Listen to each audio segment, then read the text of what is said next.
बिस्मिल्लाहिर्रहमानिर्रहीम। Welcome to the lecture number 5 of PRC4 ITA। Last class में हमने क्या पढ़ा था? प्रैक्टिस की थी, और प्रैक्टिस में हमने हर ट्रांजैक्शन के क्या इफ़ेक्ट है इंक्रीज डिक्रीज के, वो चीज़ पढ़ी थी। ठीक है, और इसके बाद हमने कुछ MCQs आपको होमवर्क दिए हुए थे अराउंड 30, उसकी डिस्कशन को स्टार्ट किया था। तो जितनी हो सकी हमने लास्ट क्लास में कर ली थी। आज उसी डिस्कशन को हम कंटिन्यू करते हैं ताकि हमारी प्रैक्टिस भी साथ साथ होती रहे। मैं उम्मीद करता हूँ कि ये वाले MCQs आप सबने अटैम्प्ट कर लिए होंगे। ठीक है, कर लिए। कोई ऐसा तो नहीं है कि जिसने MCQs घर से अटैम्प्ट ना किए हों? हाँ, सब ने कर लिए, सबके सही भी हो गए। चलो डिस्कस भी करते हैं। नहीं हो सबका सही, कोई मसला वाली बात नहीं है। कह रहे हैं अब business is capital of 10,000, which are the following assets and liability figures could appear in the statement of financial position. अच्छा, ये स्टेटमेंट ऑफ फाइनेंशियल पोजीशन क्या है?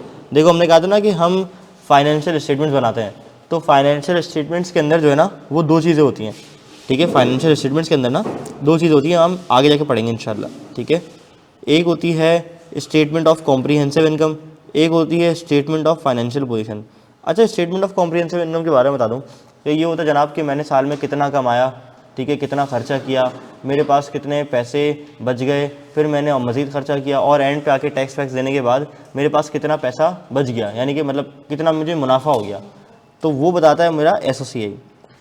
SOFP मुझे बताता है कि मुझे किससे कितना लेना है, किससे कितना देना है, और जनाब मेरे पास असासे कितने हैं, मेरे पास जो है ना वो मलकियत में क्या क्या है।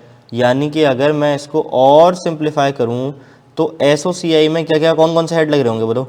इनकम एंड एक्सपेंसेस लगे होंगे, इनकम और एक्सपेंस आ रहा होगा, ऐसा ही है।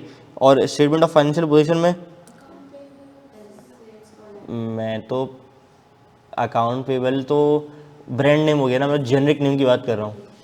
हाँ जी, हाँ, एसेट्स और लायबिलिटी और बेहतरीन इक्विटी भी आ रही होगी।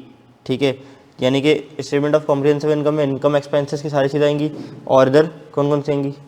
एसेट लायबिलिटी इक्विटी वाली चीज़ें आएंगी। खैर बहरहाल, वो कह रहा है अगर किसी बिजनेस का कैपिटल है 10,000 रुपये, यानी इक्विटी 10,000 है, तो बताओ कि एसेट और लायबिलिटी कितनी होगी? देखो, हमने कहा था assets is equal to liability plus equity. वो कह रहा है इक्विटी क्या है? 10,000। ठीक है, अब आप मुझे ज़रा बता दो कि एसेट कितने होंगे, लायबिलिटी कितनी होंगी? अब वो बोल रहे हैं, अब देखो जाहिर सी बात है, कुछ में से कुछ माइनस हुआ होगा तो 10,000 आया होगा। ठीक है, एसेट में से लायबिलिटी माइनस हुई होगी तो इक्विटी आई होगी, ऐसा ही है ना? तो अगर मैं देखूं तो जनाब, अगर यहाँ से मैं इसको और रेंज कर लूँ तो ये क्या हो रहा है? प्लस का L है, यहाँ क्या हो जाएगा? माइनस का L। Asset minus liability equals to equity, ऐसे ही होना चाहिए ना? तो अब ज़रा बताओ, 6 में से 16 निकालो तो नेगेटिव हो जाएगा, 6 में से 4 निकालो 2,000 बच जाएगा, 10 में से 10 निकालो 0, 14 में से 4 निकालो तो क्या हो जाएगा? 10। समझ आई बात? सिंपल मैथ से, कोई रॉकेट साइंस नहीं है। The following is incorrect. Incorrect कैसे? इनकरेक्ट कौन सी है बताओ? कोई भी इनकरेक्ट नहीं है, पक्की बात है? अच्छा, ऐसे ही है, चलो देख लेते हैं। Assets is equals to liability plus capital होना चाहिए ना, तो ज़रा इन दोनों को प्लस करो, क्या बनता है? पक्का? चलो, ये भी करेक्ट नहीं है, मतलब सही, ये भी सही है। ठीक है, अच्छा, इन दोनों को प्लस करो, कितना बनता है? इन दोनों को प्लस करो, क्या बनता है? इन दोनों को प्लस करो, क्या बनता है? बस कोई भी जो है ना इनकरेक्ट नहीं है फिर तो। 1 इज इनकरेक्ट। ठीक है, चलो। The correct form of accounting equation is what? Asset minus liability equals to equity, पक्की बात है? चलो जी, चलो जी। Expense paid by business decrease what?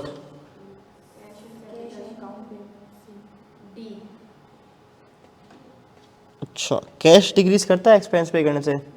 हाँ, होता तो है कैश डिक्रीज, चलो ठीक है, पे करने से। कैपिटल भी डिक्रीज होता है? हाँ। कैश एंड अकाउंट पेबल भी कम होता है, या कैश एंड कैपिटल कम होता है?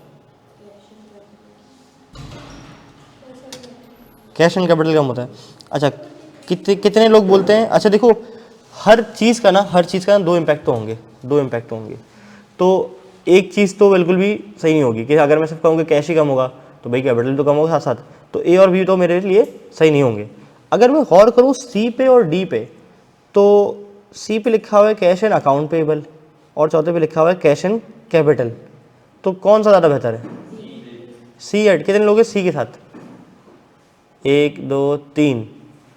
अच्छा, तो आपने जब एक्सपेंस रिकॉर्ड किया होगा तो क्या एंट्री बनाई होगी? कोई बनाई थी एंट्री? कुछ क्या क्या सोचा था जब बिल आया था बिजली का? तो हमने तो बताया कि जनाब हम तो डायरेक्ट बिजली का बिल पे कर रहे हैं, आने का वेट नहीं कर रहे हैं, जैसे ही आया फ़ौरन पे कर दिया। ठीक है, क्योंकि वो वाली एंट्री तो मैंने अभी आपको पढ़ाई नहीं है कि एक बिल के आ जाने पे आप एक अक्रूवल की एंट्री मारते हो। ठीक है, तो अब वो कह रहा है कि एक्सपेंस पे कर दिया डायरेक्ट। तो एसेट डिक्रीज और एक्सपेंस इंक्रीज।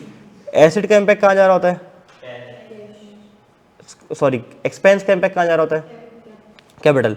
तो कैपिटल क्या होना चाहिए? कम। ठीक है, और कैश भी कम। ठीक है, तो कैश एंड कैपिटल। अच्छा, मेरे सजेस्टेड आंसर में लिखा हुआ है कैश एंड कैपिटल वो डिग्रीज, बट वहाँ पे सी लगा हुआ है। ठीक है, तो उसको सी नहीं है, डी कर लो, लेकिन आगे नरेशन सही लिखी हुई है। ठीक है, चलो। If during the accounting period the assets increase by 7 million, asset बढ़ गए 7 से।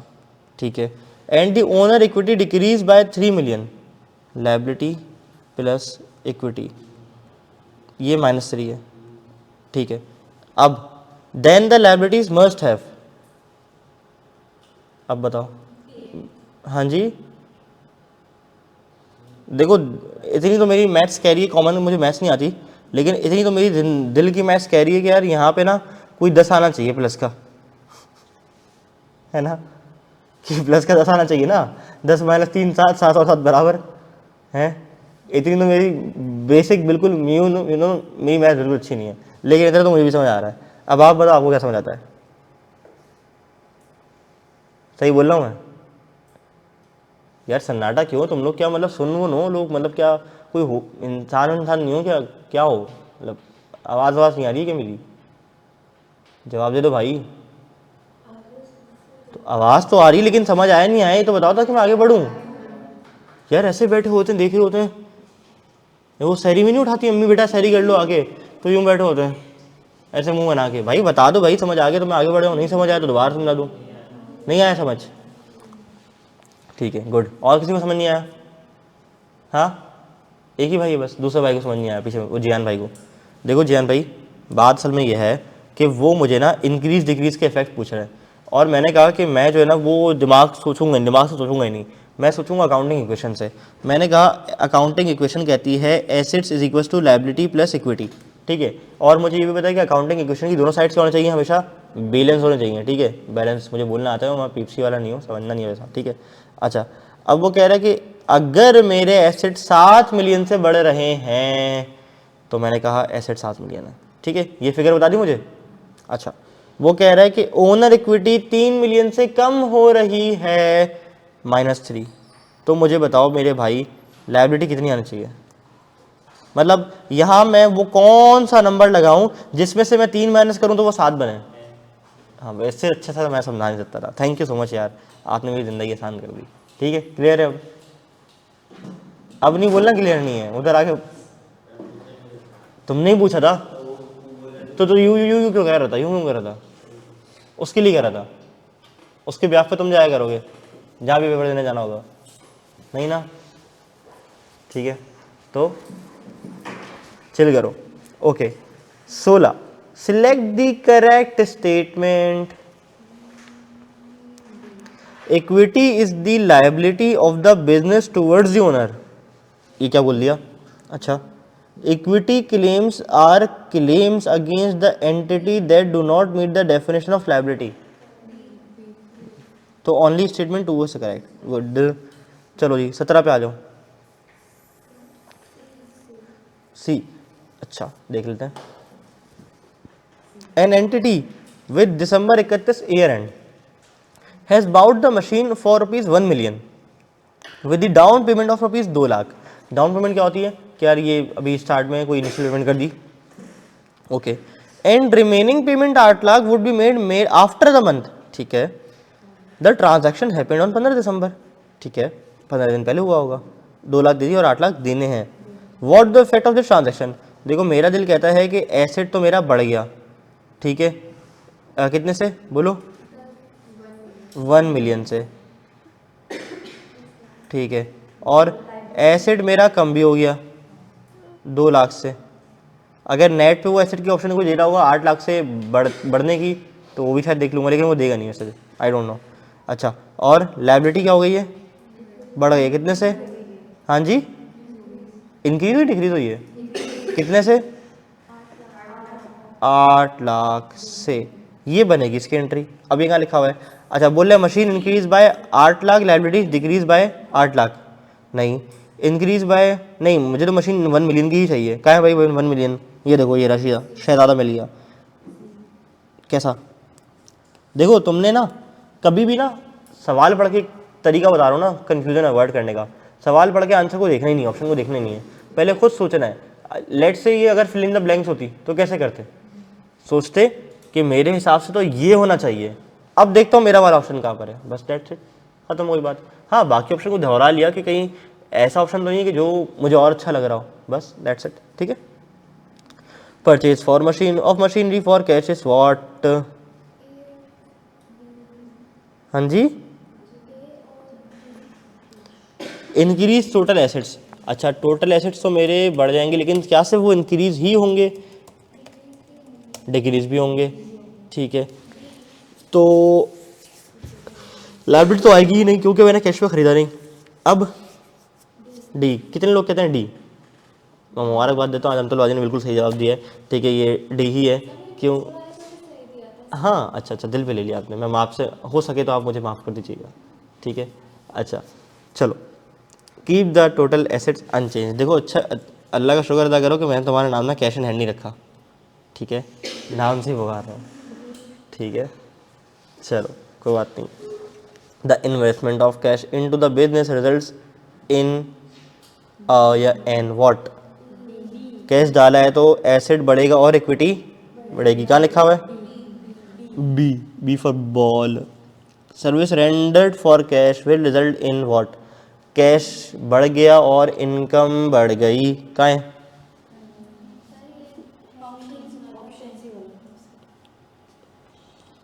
अच्छा ऑप्शन गलत है सारे, पक्की बात है ना, ऑप्शन बी में ना, तो ये डिक्रीज नहीं है, ये इंक्रीज है, ऐसा ही है, अब सही है, चलो ऑप्शन बी सही था ना, ठीक है, ऑप्शन बी सही हो गया, मतलब उसको मैंने चेंज कर दिया, ठीक है। चलो जी कोई मसला नहीं भाई, किताब में गलती होती है, किताब इंसान ने बनाई है ना, तो हमने क्या करना है, हमने अपने कॉन्सेप्ट से चलना है, ठीक है, डन है भाई। बल्दिया टाउन अमन है, कितनी देर लगती है आने में घर से, 8 बजे निकली हो, सही है, 8 बजे निकल के 8:45 पहुँच गई, 9 बजे पहुँच गई, इतना रास्ता होता सुबह का, नहीं तो मुझे लगा 1.5-2 घंटे लगते होंगे आने में,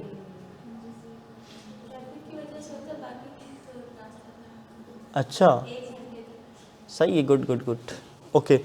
चलो जी समझ आ रहा है यहाँ तक, क्या मैं आगे बढ़ सकता हूँ, चलो जी गुड हो गया गुड, ये हमने कर लिया आज के 10 MCQ हस्बे तौफीक डिस्कस, ठीक है।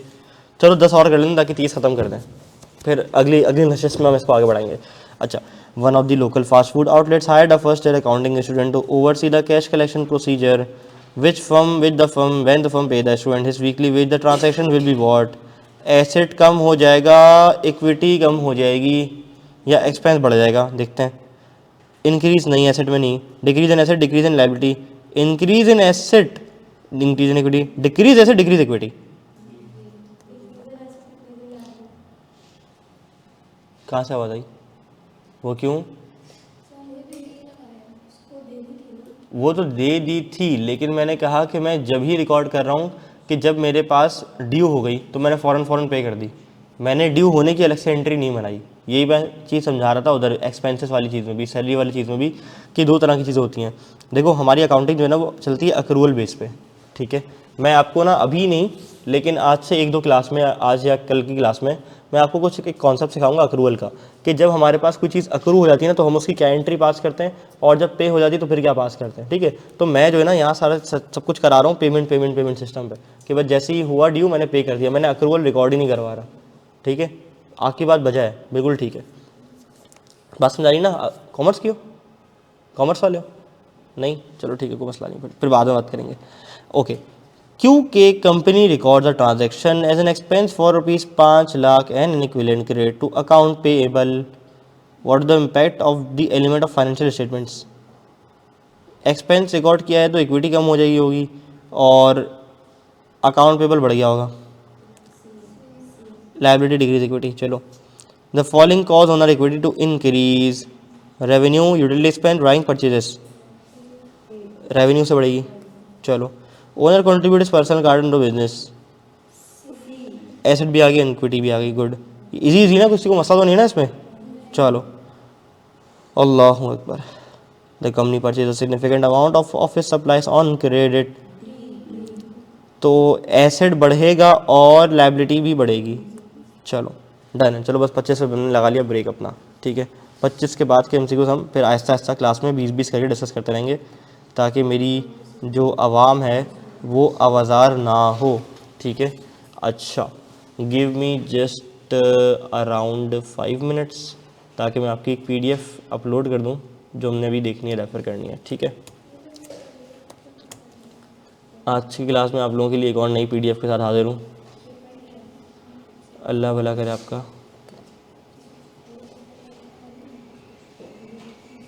Counting equation, double entry.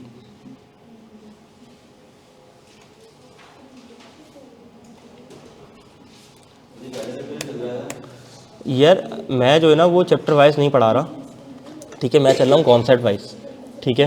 तो मैंने अभी ICAP की किताब से जो है ना वो कॉन्सेप्ट तो पिक कर लिए मोटे मोटे जो मुझे पढ़ाने चाहिए, यानी कि जो हम लोग बेसिक बनाने के लिए अकाउंटिंग की पढ़ाते हैं ना बच्चों को चैप्टर्स, तो मैंने वहाँ से स्टार्ट लिया हुआ है, ठीक है। तो ICAP की किताब में और भी अगड़म बगड़म बहुत सारी चीज़ें भी आ रही हैं, लेकिन मैं उसको ना ऐसे इग्नोर करते हुए ना आगे बढ़ रहा हूँ, ठीक है। उसमें एक कॉन्सेप्ट आ रहा है बुक ऑफ प्राइम एंट्री, अभी तो मुझे भी नहीं पढ़ाना वो, हो सकता है कि मैं उस सेशन के एंड पे आके पढ़ाऊँ, बुक्स ऑफ प्राइम एंट्री अभी नहीं पढ़ाऊँ, ठीक है। क्योंकि इतनी मुश्किल से अल्लाह अल्लाह करके जो कॉमर्स वाले हैं वो समझ सकते हैं कि बड़ी मुश्किलों से कॉन्सेप्ट बनते हैं तुम लोगों के, उसके जनरल के, लेजर के, ट्रायल बैलेंस के। जब इस पर हाथ साफ हो जाता है उसके बाद फिर मैं आके बोलूँ जनाब वो भी एक चीज़ है और बुक्स ऑफ प्राइम एंट्री और भी चीज़ है, तो वो बड़ा ना बच्चे के लिए कन्फ्यूजिंग हो जाता है। तो बड़े तरीके से और तमीज़ से लेके चलना है। और फिर उसके अंदर कुछ थ्योरी का पोर्शन भी है इस तरह का, तो मैं चाह रहा हूँ कि मैं जो है ना वो पहले प्रैक्टिकल पोर्शन पे जाऊँ और अकाउंटिंग क्वेश्चन करा दिए, अब जनरल स्टार्ट करने लगा हूँ, डेबिट क्रेडिट के रूल्स बता के, फिर लेजर पे ट्रायल बैलेंस। जब इस पर हाथ साफ हो जाएगा ना फिर आऊँगा किताब पे, फिर देखूँगा हाँ जनाब अब किताब में और कौन सी चीज़ें बताई हुई हैं कि जो हमें कर लेनी चाहिए हैं, ठीक है। अच्छा, मेरे लिंक में जाओ, ठीक है, और डबल एंट्री का एक PDF आ रहा होगा वो खोल लो अपने सामने, वैसे तो मैं अभी खोल लेता हूँ, ठीक है। अच्छा, कोई ऐसा है जिसने MCQs ना किए हों? हाँ, जिसने MCQ कर दी, मुश्किल बात नहीं ना। चलो, if anyone wants to join me in the nashta party they can. चलो खैर ठंडा ही हो जाएगा अब तो। डबल एंट्री, अच्छा जी,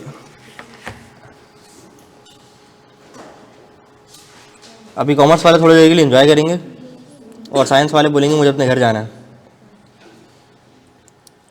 फिर आगे जाके दोनों साथ रहेंगे।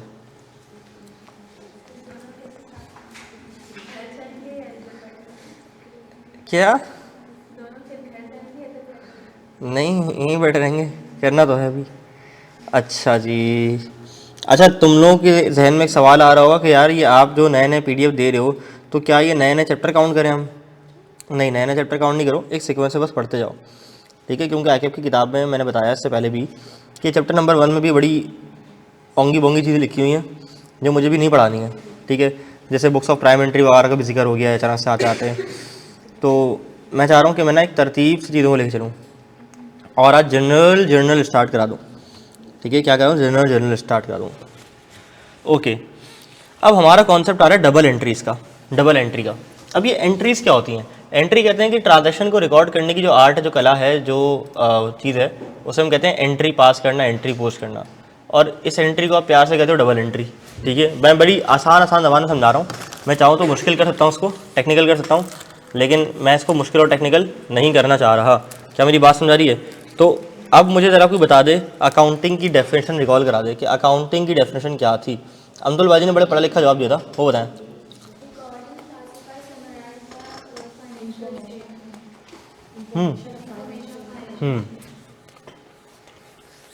ओके, उन्होंने कहा कि recording, summarising and classifying the information of financial nature.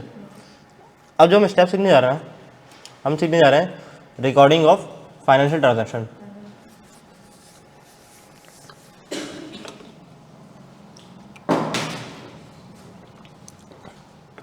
इससे पहले तो हमने स्टेप पढ़े ना, इसके अंदर हम ना फाइनेंशियल ट्रांजैक्शन के इम्पैक्ट देख रहे थे कि फाइनेंशियल ट्रांजैक्शन अगर रिकॉर्ड करूँगा तो उससे पहले क्या बढ़ेगा, क्या कम होगा। अब मैं डायरेक्ट आपको सिखाने जा रहा हूँ रूल्स, ठीक है।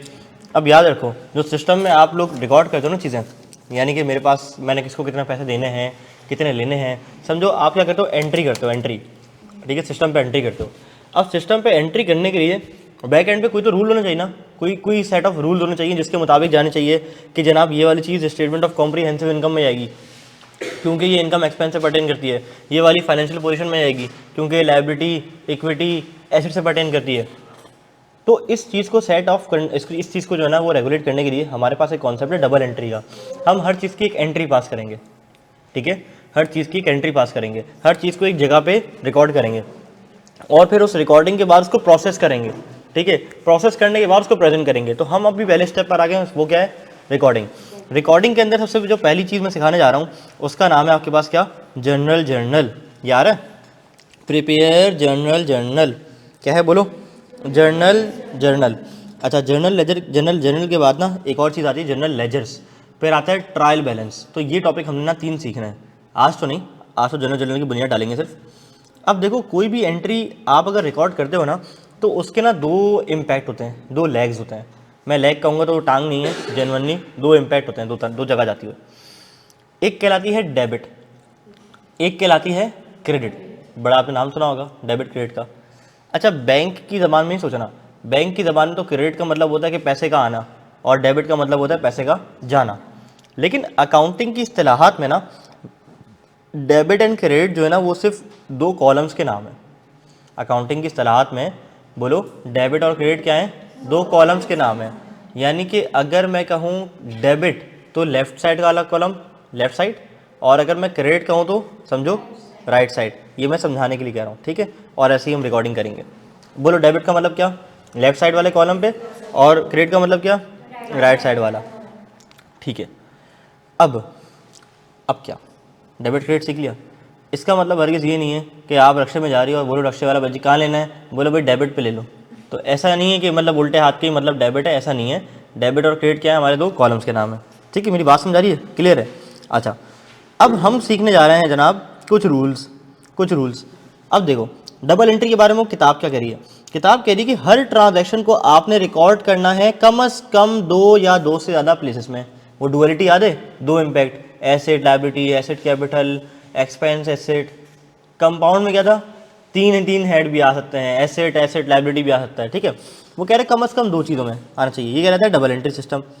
अच्छा, तो कहता है कि जो हम प्रोसेस कर रहे हैं रिकॉर्ड करने का, जो हमारा अमल है, इस अमल को कहते हैं क्या, डबल एंट्री बुक कीपिंग। क्या मेरी बात समझ आ रही है, यहाँ तक हम क्लियर हैं।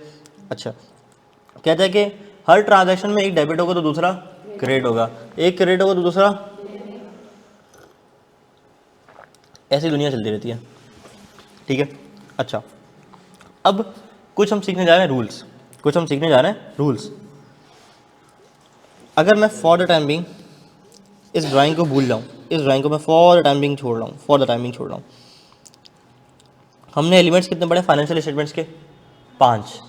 तो ये दुनिया का रूल है, पूरी अकाउंटिंग दुनिया में जितनी भी होती है, जहाँ भी होती है, जिस तरह से भी होती है, उन्होंने रूल बना दिए हैं कि जनाब जब भी हमारे एसेट बढ़ेंगे तो वो डेबिट पे जाएंगे, कम होंगे तो क्रेडिट पे जाएंगे।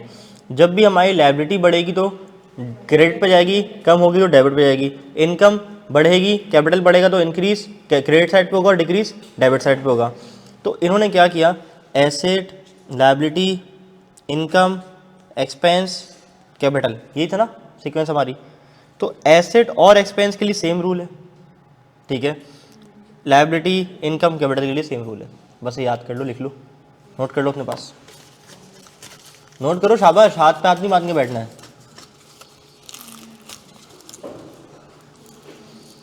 अभी तक जितना मैंने बताया ना ये सब कुछ नोट कर लो, ठीक है, ये सब कुछ नोट कर लो जितना बताया। वरना आगे बढ़ता जाऊंगा और भूलते जाओगे पिछला।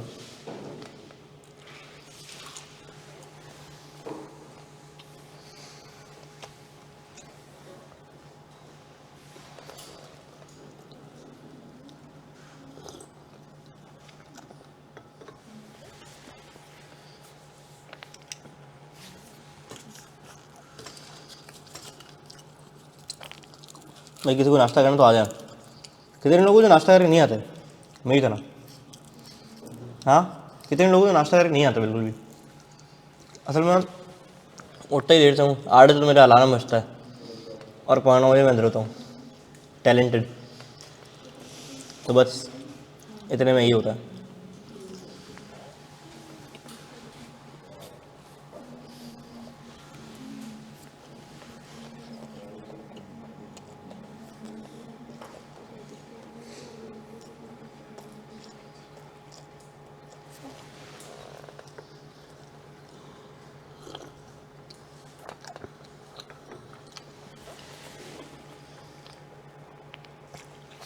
डन है?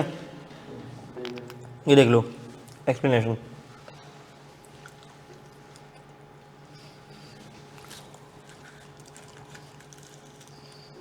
अब हम ना सिर्फ रिकॉर्ड करना सीखेंगे आज, प्यार मोहब्बत से ना सिर्फ एक ट्रांजैक्शन को हम रिकॉर्ड करेंगे, जर्नल बनाएंगे उसका।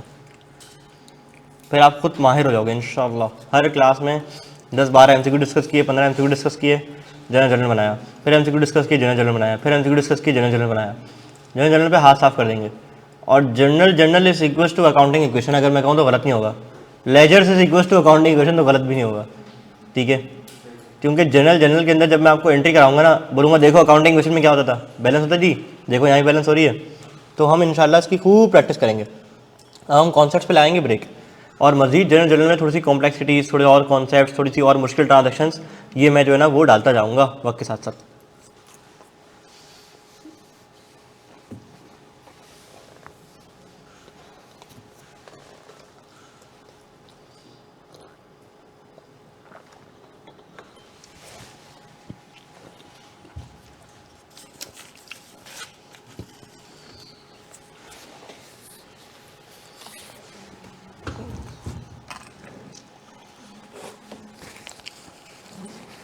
डन है?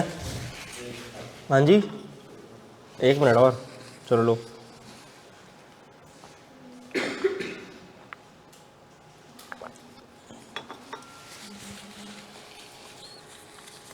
लिख लिया? अब मेरे साथ दोहराओगे, क्या दोहराओगे ये कि ज़रा मुझे बताओ कि डेबिट और क्रेडिट क्या है? 2 कॉलम्स के नाम है, 2 साइड्स के नाम है। लेफ्ट साइड वाली डेबिट है, राइट साइड वाली क्रेडिट है, ठीक है जी।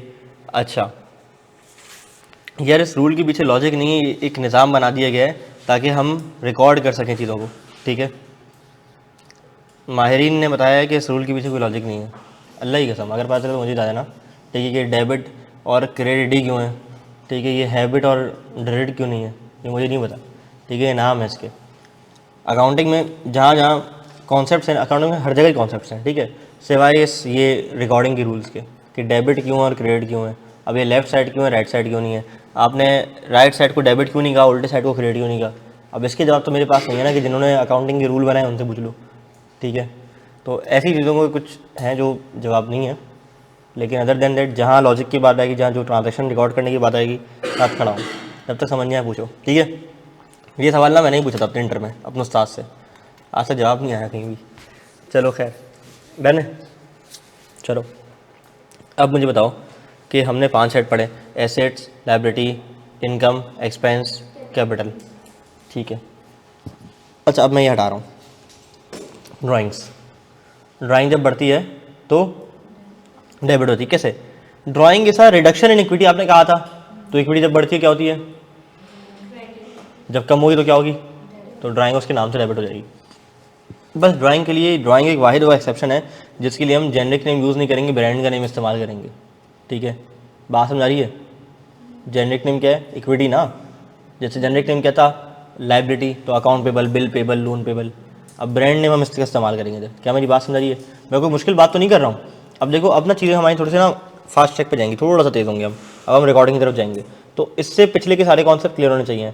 तो मैं 5 हेड अकाउंटिंग के आने चाहिए और उसकी रिकॉर्डिंग के रूल आने चाहिए। अब हमने फाइनली आगाज़ कर लिया अपने डेबिट और क्रेडिट साइड का, डन है। अब मुझे बताओ asset, liability, equity, income, expense, ऐसा ये 5 है।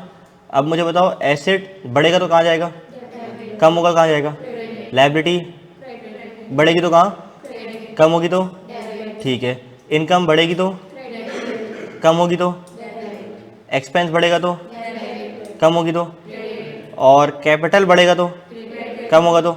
यानी कि एसेट एक्सपेंस के लिए सेम रूल है, ड्राइंग के लिए सेम रूल है, बाकी के लिए उल्टा है। डन है, इजी बिजी, बस ये चीज़ दिखाना चाह रहा था तुम लोगों को। अब आ जाओ, अच्छा ये डुअलिटी का कॉन्सेप्ट है ना, अभी हम डुअलिटी के कॉन्सेप्ट को एंट्रीज की फॉर्म में ज़रा देखेंगे, कोई मसले वाली बात नहीं है, ठीक है। आ जाओ, अल्लाह अकबर। अब ना हम बनाएंगे जनरल, किसका है, मिस्टर अहमद। अब देखो जनरल बनाने का ना एक तरीक़ेकार होता है, एक फॉर्मेट होता है, वो मैं फॉर्मेट यहाँ बनाने की कोशिश करता हूँ, आप लोगों ने इसको कॉपी करना है, ठीक है। आपने क्या लिखना है यहाँ पे, ऐसे लिखना है बिज़नेस का नाम, ठीक है।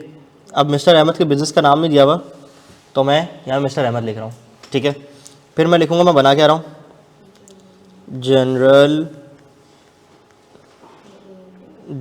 ठीक है। अच्छा अब क्या है, 1 जनवरी का है ना, अब जनवरी का मंथ है, तो मैं लिखूँगा for the month of January 2025, ऐसा ही 25 का मंथ दिया हुआ है, for the month of January, चलो साल नहीं दिया हुआ, हाँ दिया हुआ है, फॉर द मंथ ऑफ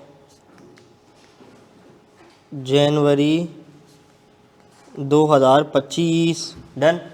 इस तरह से ना मैं इसका एक इंट्रोडक्शन बनाता हूँ, डन। अच्छा अब हम क्या करेंगे, हम बनाएंगे लकीरें, किस चीज़ की, आज बताता हूँ। एक हम बनाएंगे इधर, अल्लाह भला करे आपका, एक तो मैंने कहा कभी ना इस पर आईपैड पे अकाउंटिंग पढ़ाई नहीं है, तो आज आपके भाई का एक इम्तिहान है फॉर्मेटिंग बनाने का। देखो फिसल गया पेन, अभी हम 9 CD करते हैं, आप देखो टैलेंट से हम 9 CD करके दिखाएंगे आपको। ये हो गया सीरियल नंबर,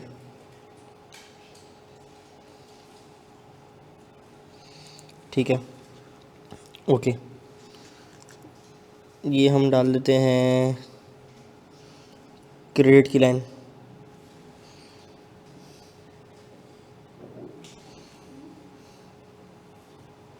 अच्छा जी। ये हम डाल देते हैं डेबिट की लाइन, अच्छा जी।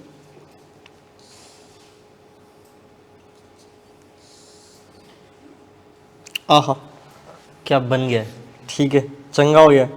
आ जाओ जी, हम डाल देंगे यहाँ पे सीरियल नंबर, ठीक है, या सीरियल नंबर नहीं, हमारे पास डेट वाइज ट्रांजैक्शन गिवन है ना, तो हम डेट डाल देंगे, ठीक है, डेट। यहाँ हम डालेंगे डिस्क्रिप्शन ही लिख के करते हो ना, हाँ ये क्या लिखते थे यहाँ पे कॉमर्स वाले, हाँ पर्टिकुलर्स, हाँ पर्टिकुलर्स लिख दो, बिल्कुल सही कह रहे हो, पर्टिकुलर्स लिखते थे, आप पर्टिकुलर्स लिख दो।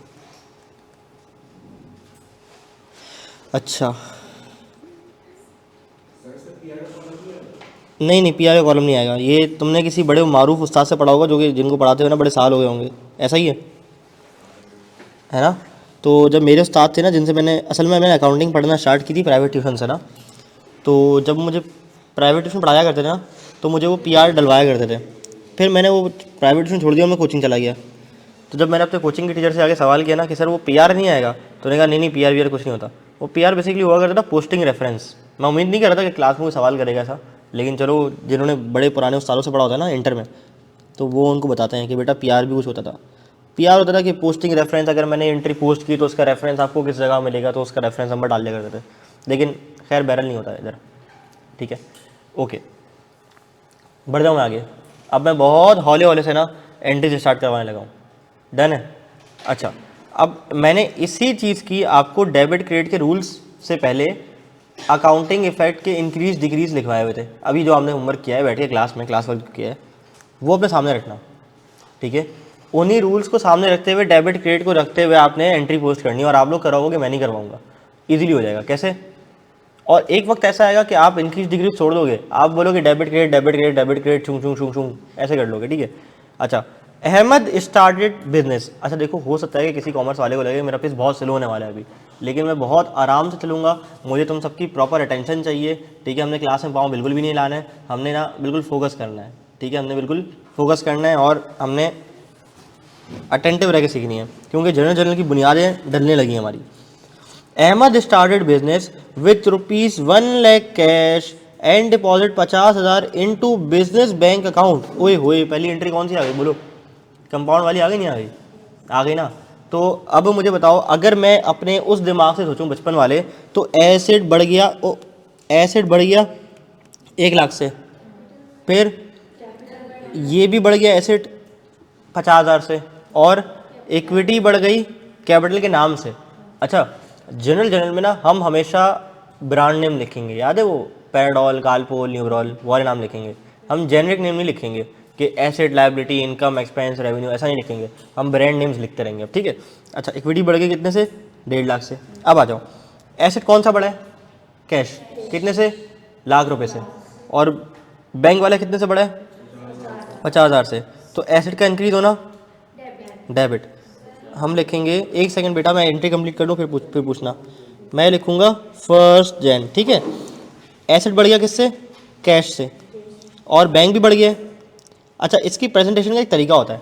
डेबिट को हम लगाते हैं थोड़ा सा दीवार के साथ इधर, ठीक है, और क्रेडिट को हम लगाते हैं थोड़ा सा यहाँ पे, यहाँ से जहाँ मेरा डेबिट खत्म हो रहा होता है ना, उसके बीच से स्टार्ट कर लो। एक उंगली रख के बचपन में करते थे, ठीक है। या तो ऐसे आप स्टार्ट कर लो, यहाँ से लिखना शुरू कर लो, ठीक है। तो ये तरीके कार होता है। आ जाओ, कैश डेबिट कितने से? 1 लाख रुपए से। अच्छा, बैंक डेबिट कितने से? अच्छा, और कैपिटल कितने से क्रेडिट? कैपिटल लिखूंगा या इक्विटी लिखूंगा? क्यों, ब्रांड नेम लिखूंगा ना। अब इक्विटी कौन बोला?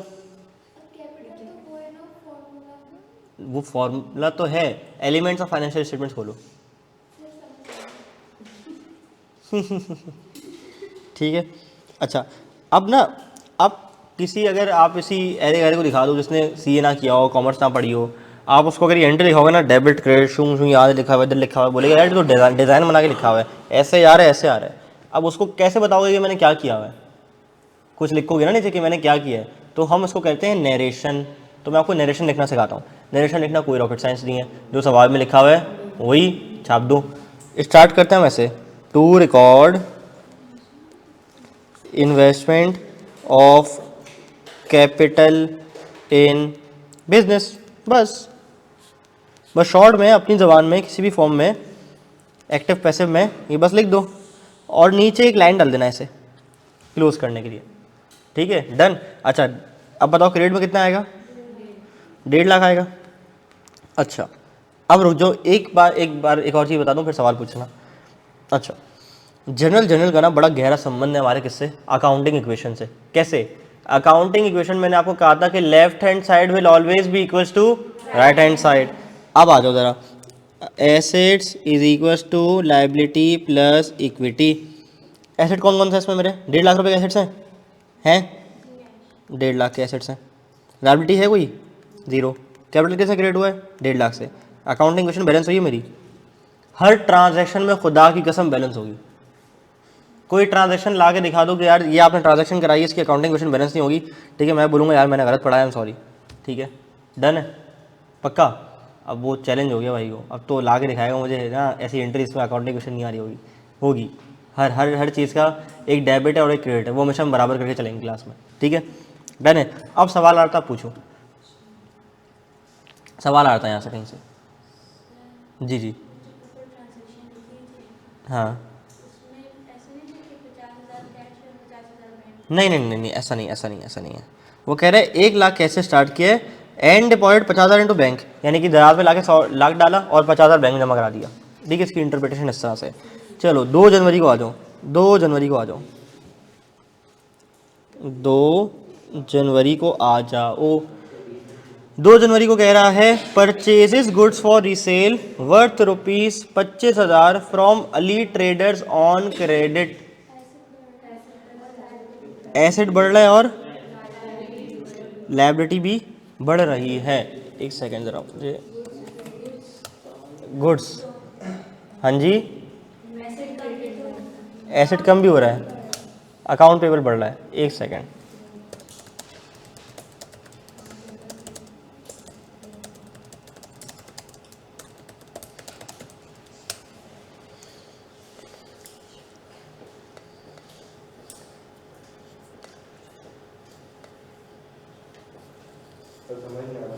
हाँ जी, क्या समझ नहीं आ रहा? पहले वाले समझ नहीं आया? ये पूरी फिल्म ख़त्म हो गई, ट्रेलर चल गया, वो क्रेडिट्स भी आ गए, ठीक है। अब फिर तुम कह रहे हो यार कि अगली फिल्म का ट्रेलर आने से पहले जो है ना मुझे पूरी फिल्म दोबारा दिखाओ। दूसरा वाला नहीं, पहले वाली समझाऊंगा। पहले वाली की जो अकाउंटिंग इक्वेशन वो थी हमारे, वो थे अल्लाह भला करे इफेक्ट्स अकाउंटिंग के, asset, liability, equity, income, expense, वो समझ आया था? आया था। तो इसका इफेक्ट क्या, ये समझ आया कि एसेट बढ़ा, फिर बिजनेस का बैंक एसेट भी बढ़ गया, फिर कैपिटल भी बढ़ गया, ये समझ आया। फिर हमने डेबिट क्रेडिट के रूल्स पढ़े कि एसेट जब भी बढ़ेगा डेबिट, इक्विटी जब भी बढ़ेगी क्रेडिट। तो मेरे पास एसेट कौन कौन से यहाँ पे, कैश और बैंक। कैश कितने से, लाख, बैंक कितने का, 50,000। तो दोनों को मिलाओ क्या हो जाएगा, बस डन हो गया। ठीक है जी। हाँ जी, नरेशन लिखना लाजमी नहीं है क्योंकि आपके पेपर में है ही एमसीक्यूज बेस्ड, लेकिन चूंकि मैं पढ़ा रहा हूँ और तरीके से हम जिस तरह से जनरल बनाते हैं तो उसके लिए सिखाना आपको ज़रूरी है, ठीक है। ताकि कहीं FR1 में जाके आप देखो तो एग्जामिनर ने लिख दिया और नरेशन वरेशन, तो आप परेशान ना हो जाओ, ठीक है। नरेशन क्या होती है, ठीक है। डन है, बढ़ जाऊँ? अच्छा, अब आ जाऊँ। अब दूसरे पे हमारे पास आ रहा है purchased goods for resale worth ₹25,000 from Ali traders, ठीक है। अच्छा, आपकी बात बिल्कुल ठीक है, इन्वेंट्री डेबिट होना चाहिए, अकाउंट पेबल भी क्रेडिट होना चाहिए, आपकी बात बिल्कुल ठीक है। लेकिन मैं आज आपको ना एक और नाम सिखाता हूँ, मैं आपको एक और नाम सिखाता हूँ। परचेज गुड्स जब भी मैं करूँ ना, इसका एक अच्छा सा नाम याद कर लो आज। जब भी मैं परचेज गुड्स करूँ इसका नाम रखो परचेजेस, परचेजेस, परचेजेस, ठीक है। नहीं, इन्वेंट्री नहीं, परचेजेस रखो इसका नाम, ठीक है। इसका नाम रखते हैं परचेज, ठीक है ना, ऐसे ही होता है ना, ठीक है। हम क्या करेंगे, परचेजेस। अच्छा, इसी तरह से अगर मैं इसका उल्टा अभी से सिखा दूं, अगर मैंने सोल्ड गुड्स किए होंगे तो सेल्स, बस सेल्स परचेजेस, सेल्स परचेज, ऐसे चलाते रहो, ठीक है। आ जाओ। तो परचेजेस, अच्छा मैंने अकाउंटिंग पूरी नहीं पढ़ी ना। Purchase goods for resale worth ₹25,000 from Ali traders on credit. On credit मतलब अकाउंट्स पे, ऑन क्रेडिट मतलब क्या होता है, ऑन क्रेडिट का मतलब क्या होता है, उधार पे। तो ऑन क्रेडिट का मतलब क्या होता है, उधार पे खरीदा या बेचा है, बेचा है या खरीदा है। तो बेचने वाले कौन थे ये, अच्छा ठीक है, अल्लाह अकबर। तो उधार पे खरीदा है तो लायबिलिटी बढ़ जाएगी। तो परचेजेस तो सबसे पहले मैं क्या कर दूंगा, डेबिट करूंगा, क्रेडिट करूंगा, डेबिट। कितने से,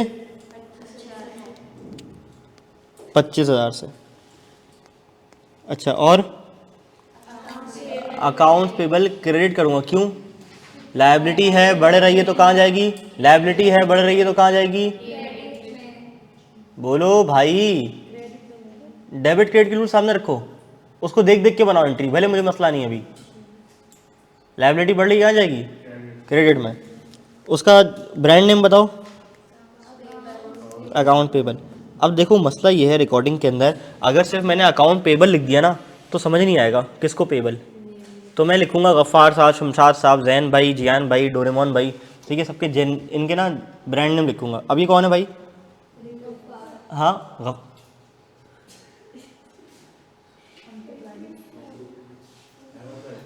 इसके अंदर ना एक टैलेंट है कि ये जो है ना वो गलत जवाब भी बहुत कॉन्फिडेंस से देती है मेरी तरह, ठीक है। गलत जवाब भी ऐसे तो पूरी क्लास को सही लगे, ठीक है। To record purchases on credit, done. कितने से, 25,000 से। क्या मैं आगे बढ़ जाऊं, चलो 2 जान हो गया। 5 जनवरी आ जाओ। Paid 8,000 to Ali traders as partial payment for the goods purchase. एक सेकेंड, बोलो बोलो बोलो बोलो बोलो। अब देखो मेरी बात सुनो।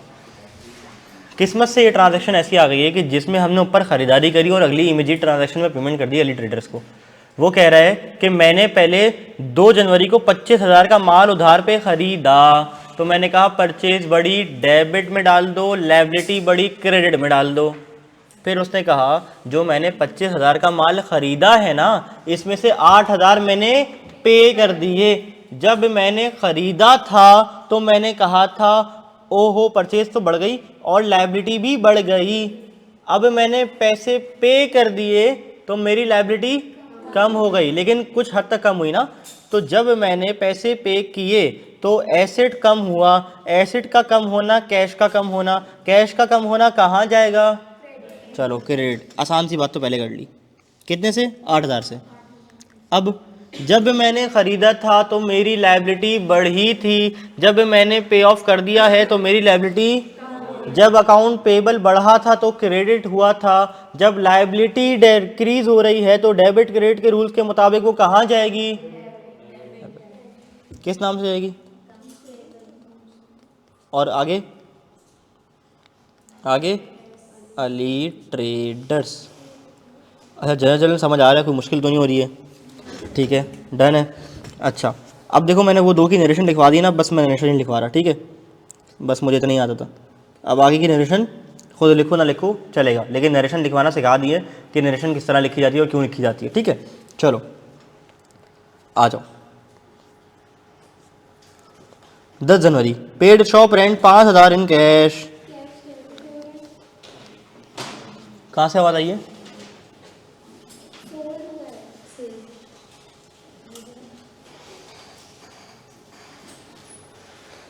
मैंने कहा paid shop rent 5,000 in cash, आगे से आवाज़ आती है कैश डेबिट हो रहा है।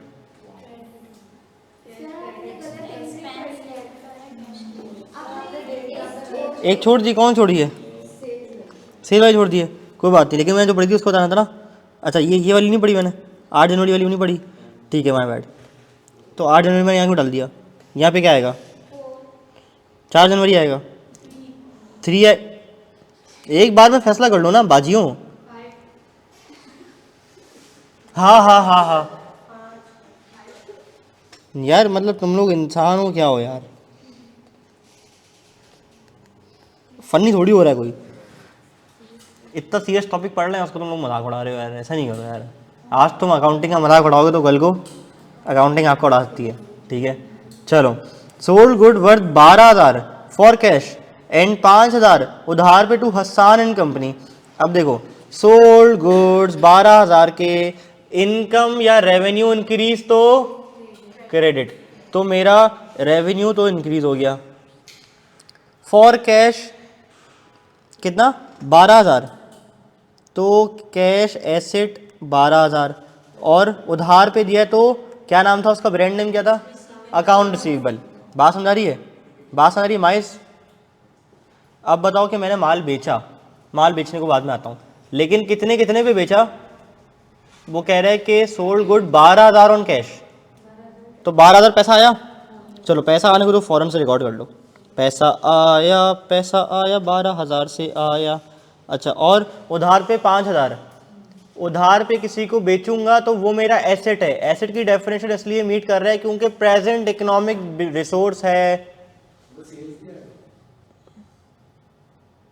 मैं अभी रिक्शा चलाया है मैंने जो है ना, वो गुलशन इकबाल से वलीर जाने के लिए, तुम बोल रहे हो भाई अलादीन बीच में आएगा। अभी यार थोड़ा सा मतलब अपना हम चल रहे हैं ना, अभी मैंने एंट्री पूरी थोड़ी की है मेरे भाई जियान भाई। जियान भाई व्हाट इज़ दिस यार? जियान भाई ऐसा नहीं किया करो यार। जियान भाई जब मैं एंट्री कंप्लीट कराऊँ ना, जियान भाई आपने फिर सवाल करना है, ठीक है? चलो बिस्मिल्लाहिर्रहमानिर्रहीम, अस्तगफिरुल्लाह या अल्लाह।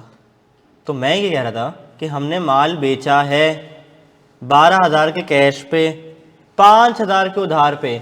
जब किसी को बेचूंगा उधार पे तो वो एसेट है जिसका नाम था ट्रेड रिसीवेबल या अकाउंट रिसीवेबल। क्यों? क्योंकि प्रेजेंट इकोनॉमिक रिसोर्स है, फ्यूचर में इकोनॉमिक बेनिफिट देगा, फ्यूचर में पैसा आएगा as a result of past event, क्योंकि पास्ट में माल बेचा था। तो कैश डेबिट 12,000 से, और क्या डेबिट करूंगा? Account receivable. शाबाश। अच्छा सवा 10 बजे किसी क्लास है आज? हाँ रेवेन्यू क्रेडिट, रेवेन्यू, बल्कि रेवेन्यू नहीं, आप सेल्स क्रेडिट लिखो, सेल्स क्रेडिट। कितने से? 17,000 से। अच्छा आज सर नहीं की क्लास है ना, इन्जॉय करोगे इंशाल्लाह। जितने पुराने तरीक़ों से उन्होंने स्टैट्स पढ़ी ना ज़िंदगी में, सर बोलेंगे छोड़ो, आओ मैं तुम्हें सिखाता हूँ। तो 12,000 कैश क्यों लिखा है, आ जाओ बेटा।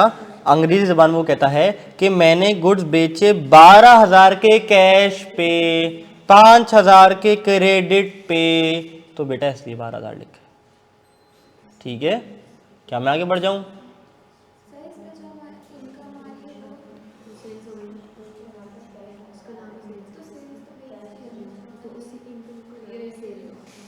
अभी बेटा अमतुल बेटा हमने ऊपर पढ़ा कि यहाँ पे मैंने लिखा ही इसलिए था क्योंकि मुझे पता है कैश इन हैंड आएगा और पूछेगा कि वो इनकम क्यों नहीं हुई। तो मैंने कहा जब मैं माल ख़रीदूँगा तो परचेजिस कहलाएगा, जब मैं माल बेचूँगा तो वो सेल्स कहलाएगा। तो sales is a brand name of revenue.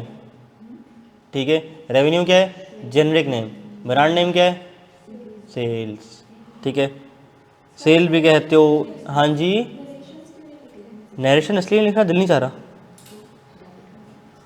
ऐसे ही मतलब लिख दूं क्या, एक की लिखें, ओके।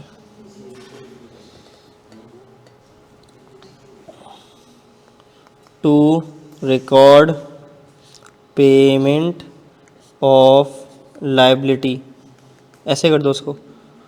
ठीक है, डन। अच्छा, to record sales on cash and on credit, done. Done, क्या मैं आगे बढ़ जाऊँ? यहाँ तक रुक के मैं एक बार फिर से अर्ज कर रहा हूँ कि किसी को कोई मसला, किसी को कोई परेशानी, किसी को कोई प्रॉब्लम, तो ज़रा मुझे बता दे। नहीं है प्रॉब्लम कोई? यार मुझसे पूछो ना दोस्त, मुझसे पूछ लो ना यार। मैं बता नहीं रहा हूँ क्या। क्लास में जब मैं बात कर रहा होता हूँ तो तुम लोग बात नहीं किया करो, मैंने कल भी समझाया है। क्योंकि एक तो मैं माइक वैसे ही नहीं लगा रहा तुम लोग की वजह से, फिर दूसरी बात कि मेरी आवाज़ रुक जाती है, मैं कुछ बोलने जा रहा होता हूँ तो तुम लोगों को चुप कराते हुए टाइम निकल जाता है। ऐसा नहीं करो यार। देखो मैं बड़ा फ्रेंडली इन्वायरमेंट से क्लास स्टार्ट से लेके चल रहा हूँ, लेकिन जब चीज़ें पढ़ा रहा होता हूँ तो उस वक्त सपोर्ट करनी होती है। ठीक है, ज़बरदस्त क्लास है ना मैथ्स की, ज़बरदस्त है ना। चलो 15 मिनट है हमारे पास, एक्सटेंड हो गया आज class. Paid shop rent 5,000 in cash, तो मेरे पास से एसेट क्या हो रहा है, बोलो बोलो, कम हो रहा है। 10 जनवरी को कैश क्रेडिट हो रहा है, ठीक है, और डेबिट क्या हो रहा है, रेंट एक्सपेंस, शाबाश। ठीक है, हाँ जी, क्यों? तो मैं जब जाऊंगा तो लेके जाऊंगा ना साइड पे। अभी क्या नंबर नज़र नहीं आ रहे ऊपर वाले, तो जब मैंने उधर गया ही नहीं हूँ तो नज़र कैसे आएगा? ये देखो, जाऊंगा ना लिखने, rent expense debit cash credit. ठीक है, to record payment of shop rent in cash, done. Done, कितने से? 5,000, डन। चलो अगला बताओ। 12 January receive 4,000 from Hasan and company for the credit sale. अब हसान एंड कंपनी को कहाँ सेल किया, कहाँ सेल किया, कहाँ सेल किया, ये रहा अकाउंट रिसीवेबल। अब किसी ने मुझे बताया नहीं सर आपने अकाउंट रिसीवेबल के आगे नाम नहीं लिखा हसान एंड कंपनी का। ठीक है, वो बोल रहा है कि जब तुमने सेल की थी तो तुमने कैश तो कैश लिख लिया था, लेकिन रिसीवेबल डेबिट करके सेल्स क्रेडिट किया था, तो रिसीवेबल बढ़ा हुआ था, मुझे पैसे लेने थे, मेरा राइट टू रिसीव था। अब पैसे कितने मिल गए, 4,000 मिल गए। किस डेट को मिले, 12 जनवरी को मिले।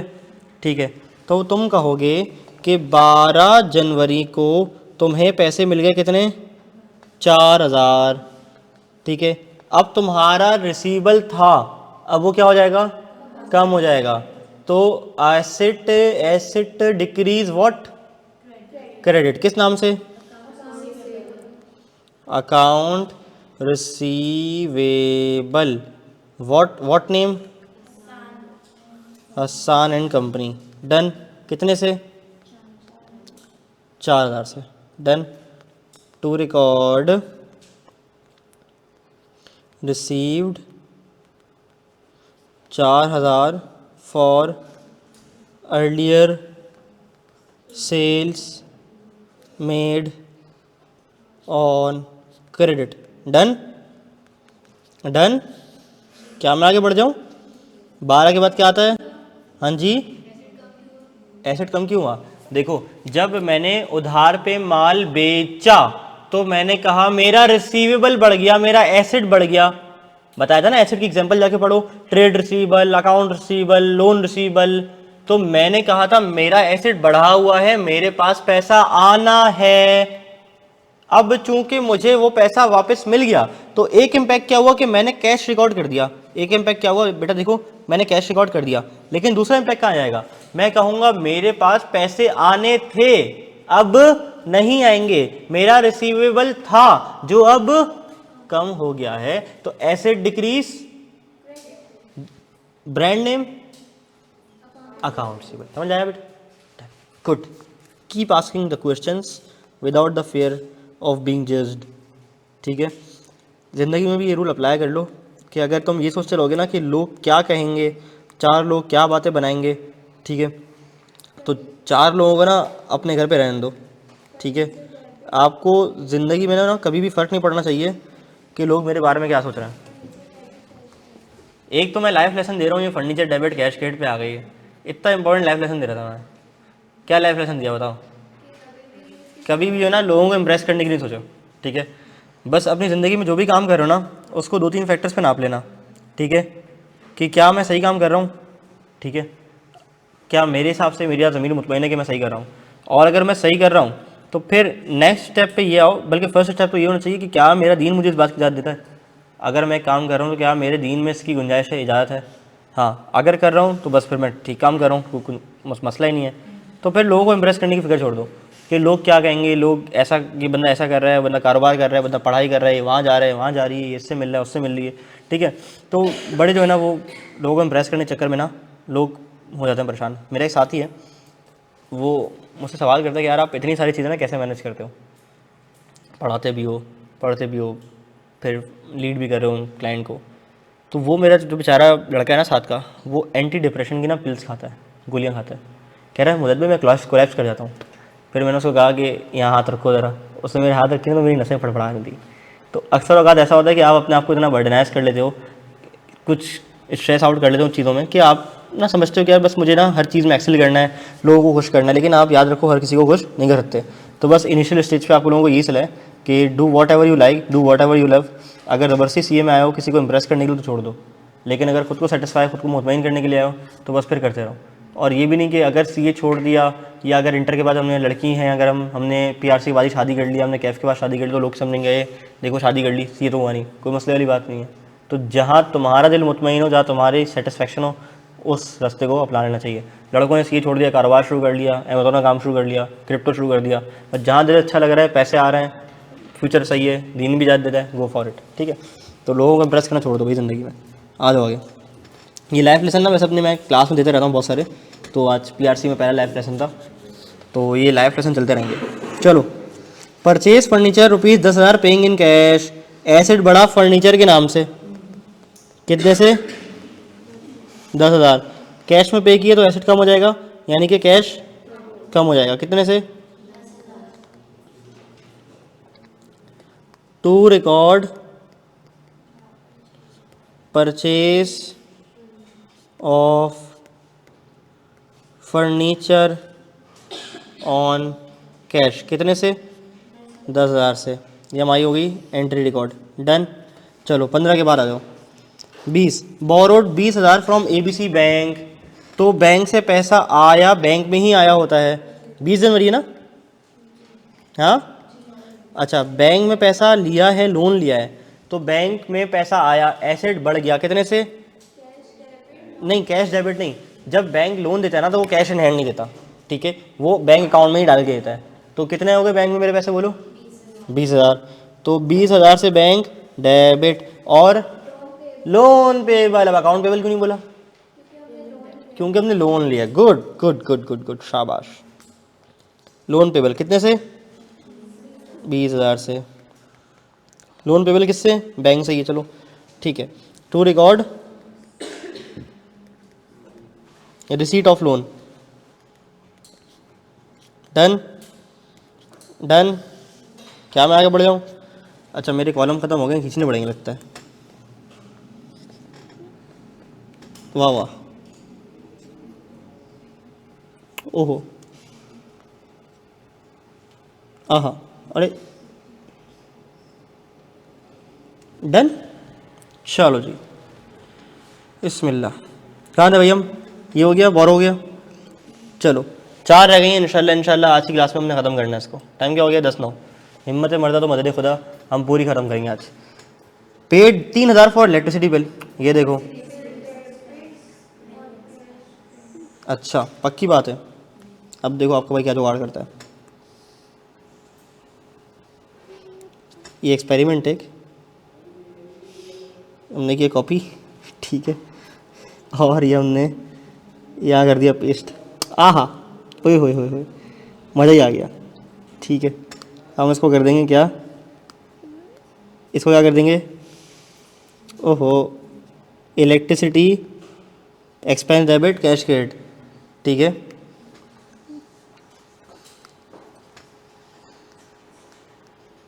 इलेक्ट्रिसिटी बिल कर दो उसको, ठीक है। किस डेट को हुआ है?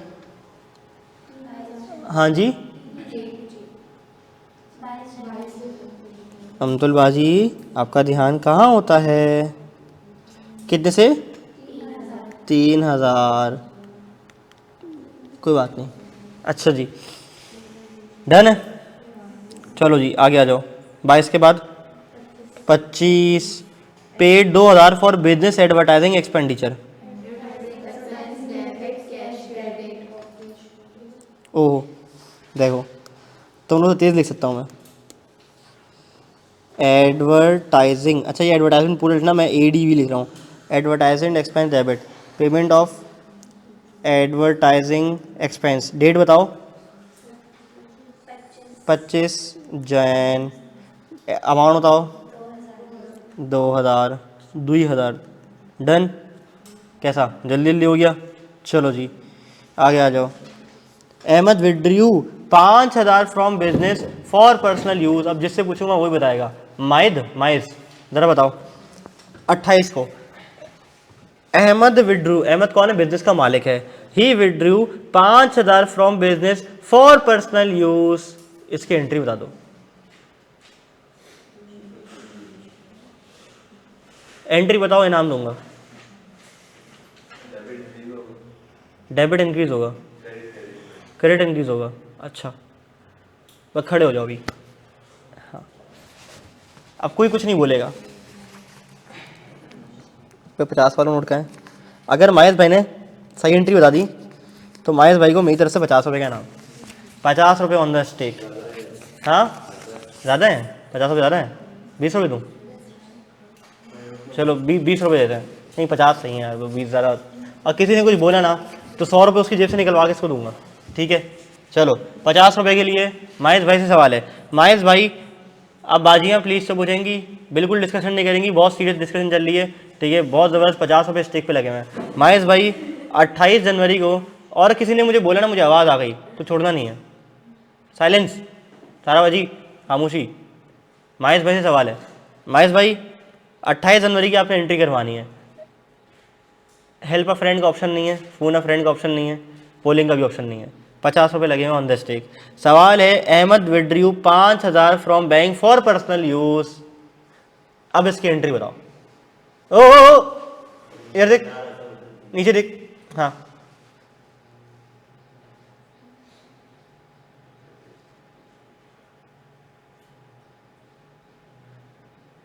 बताओ ना। अच्छा कुछ भी बता दो, गलत बता दो, चलो 20 रुपये दे दूंगा।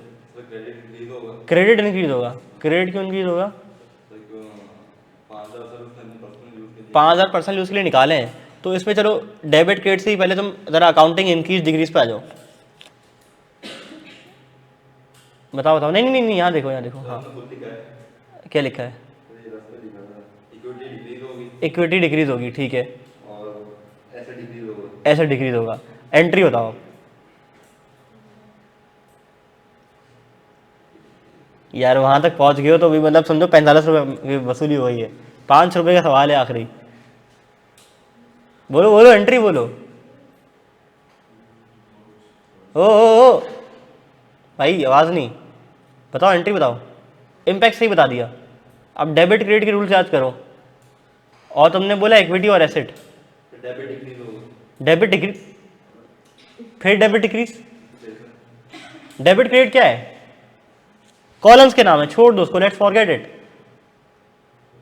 हेड्स की बात करो, एलिमेंट्स ऑफ फाइनेंशियल स्टेटमेंट की बात करो। एसेट और इक्विटी पहचान लिया है, तो अब बताओ ना भाई किसको कहां डालूं?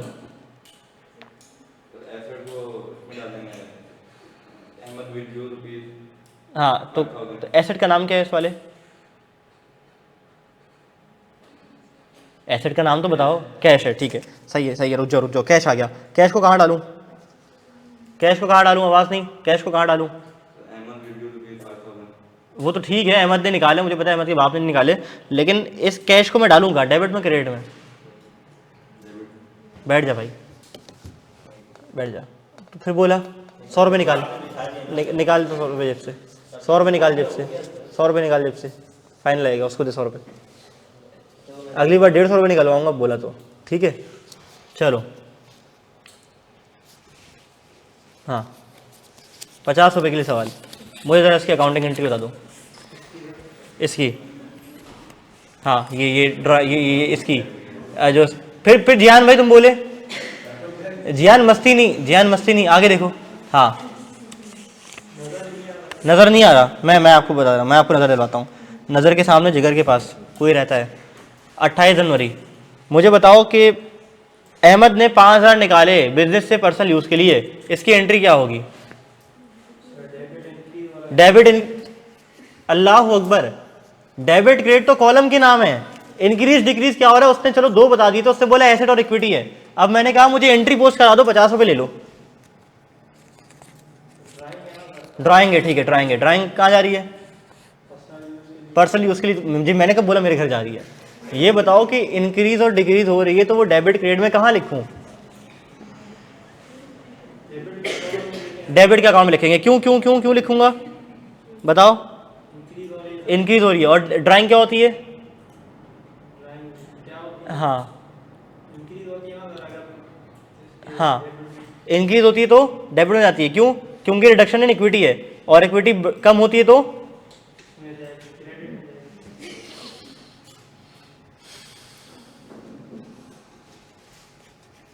बैठ जा भाई।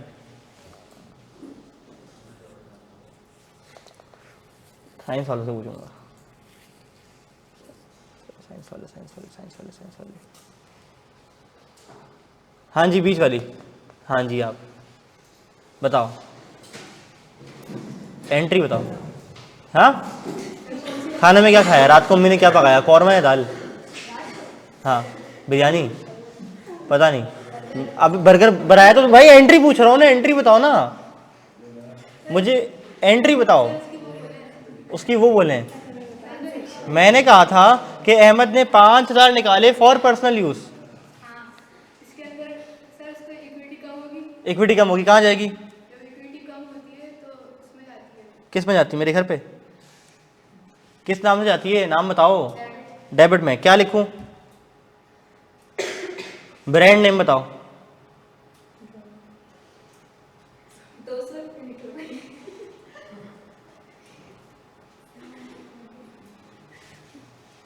ड्राइंग, ठीक है, 100 रुपये निकाल के उसको दो।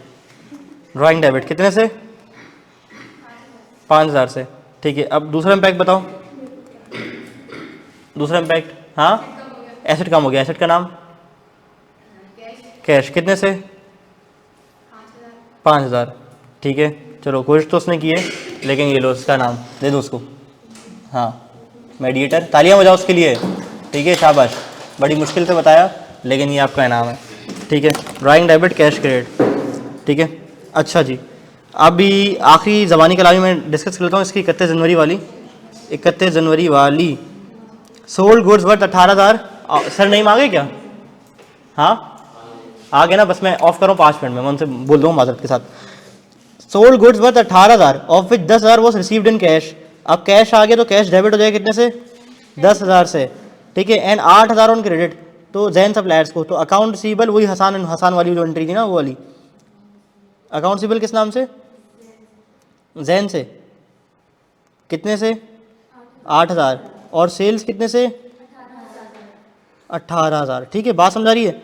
आपका होमवर्क क्या है? ये सवाल आपने एक बार रिपीट करके आना है घर से और सवाल नंबर 2 सॉल्व करके आना है, ठीक है।